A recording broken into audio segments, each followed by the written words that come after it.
네, 반갑습니다. 오늘은 신약서론 두 번째 이야기를 시작하도록 하겠습니다. 마태, 마가, 누가, 요한복음 같은 경우는 한 사건, 한 주제, 한 시대, 짧은 한 3년 정도의 이야기를 사정으로 기록된 그런 이야기는 예수님 이야기 외에는 없어요. 물론 구약 성경에 보면 역사 부분을 열왕기 기자가 역사를 보는 안목과 역대기 기자가 역사를 보는 안목이 물론 범위도 다르고 주안점도 달라서 차이가 있는데 그래도 약간의 중복은 있어요.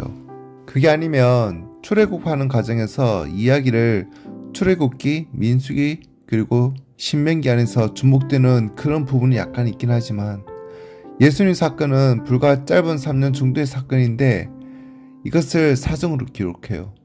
마태, 마가, 누가, 요한 그래서 사중 복음서예요.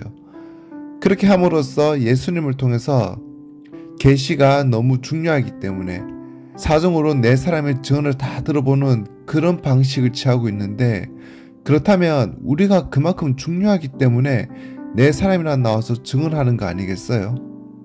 그래서 예수님에 대해서는 특별히 더 주목을 할 필요가 있다는 거죠. 우리가 구약 성경을 대충 큰 줄기를 보면서 여기까지 왔고 신구약 중간선을 넘어서 신약 성경을 들어가는데 구절 몇 절 빼가지고 하는 그런 습관부터 없애야 됩니다. 요한복음 3장 16절은 믿지 않는 사람들도 다 알고 있어요. 그치만 3장 15절은 성도는 말할 것도 없고 목사님들도 그게 뭐였더라 잘 몰라요. 3장 17절은 신학도 잘 몰라요. 9절에 눈이 부셔서 앞에도 안 보이고 뒤에도 안 보이고 그렇게 되는 게 매우 잘못됐다는 거예요. 그래서 다시 말하지만 성경을 볼 때 9절 몇 절 외운다고 해가지고 성경을 잘 아는 것으로 착각하면 안 된다는 거예요.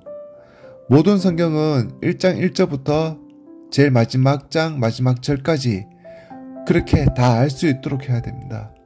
치우치게 아는 것이 아니라 균형 잡히게 알 수 있도록 해야 돼요. 그래서 성경을 부분적으로 정밀하게 아는 것도 전체를 바르게 알았을 때만 부분적으로 바르게 해석할 수 있다. 이것이 종교개혁자들의 성경 해석 원리예요. 그래서 그 원리는 다른 말로 하면 성경으로서 성경을 해석한다. 전체가 부분을 해석할 수 있다는 거죠. 전체를 원만하게 알면 부분적으로 애매하던 것이 저절로 연결되어서 해석된다 그 말이에요. 성경을 통전적으로 공부하는 습관을 길러야지 구절 몇 절 뽑아가지고 그것이 무슨 자기 실력인 것으로 생각하는 것은 큰 착각이니까 공부할 때 맨 책 1장 1절부터 제일 마지막 장 마지막 절까지 성실히 공부하는 그런 자세로 임하기를 바라요. 이제 우리가 복음서에 들어가면 예수님이 오신 사건이 나오는데 이 시간에 신약 들어가기 전에 맨 먼저 준비하는 단계에서 예수님께서 왜 오셨는가, 예수님 오신 목적이 뭔가 하는 것을 꼭 살펴보려고 해요. 첫째는 하나님의 세계는 영적인 세계의 일이에요. 영적 세계와 보이는 세계 전체를 통과하는 세계인데 보이는 세계도 우리가 다 잘 몰라요. 보이는 세계를 알려면 어느 정도 과학적인 기본 상식이 필요한데 우리가 과학적 지식이 부족하기 때문에 보이는 세계도 잘 이해하지 못하는데 보이지 않는 세계는 우리가 어떻게 이해하겠어요. 그래서 예수님이 오셔서 보이지 않는 영적인 세계를 보여주시기도 하고 그리고 알려주시려고 왔어요. 예수님이 오셔서 영적인 세계가 열리기 시작한 거죠. 두 번째는 이스라엘 백성이나 우리 모두가 다 볼 수 있는 하나님을 참 못 믿어 했어요. 우리가 전도하다 보면 너 하나님 봤냐? 그런 말을 가끔씩 듣는데 그래서 구약시대에 하나님께서 보이려고 했지만은 이 모양 저 모양으로 해도 보이지 않는 하나님을 도무지 믿지를 못하고 그리고 이해를 못했어요. 그래서 보이지 않는 하나님이 볼 수 있는 형상으로 하나님의 형상으로 오신 거예요. 예수님이 오셔서 나를 본 자는 아버지를 본 것이다 이렇게 말씀하셨어요. 세 번째는 하나님께서 구약성경만 봐서는 삼위일체로 계신다는 사실이 구약성경 가지고는 약간 희미해요. 구약 성경만 가지고 삼위일체론을 하기 너무 어려워요. 근데 우리가 예수님 말씀을 듣고 보면 구약 성경에도 삼위일체의 흔적이 있어요. 예수님이 오셔서 비로소 확실히 성부, 성자, 성령이 일체로 존재하신다는 사실이 밝혀진 거죠.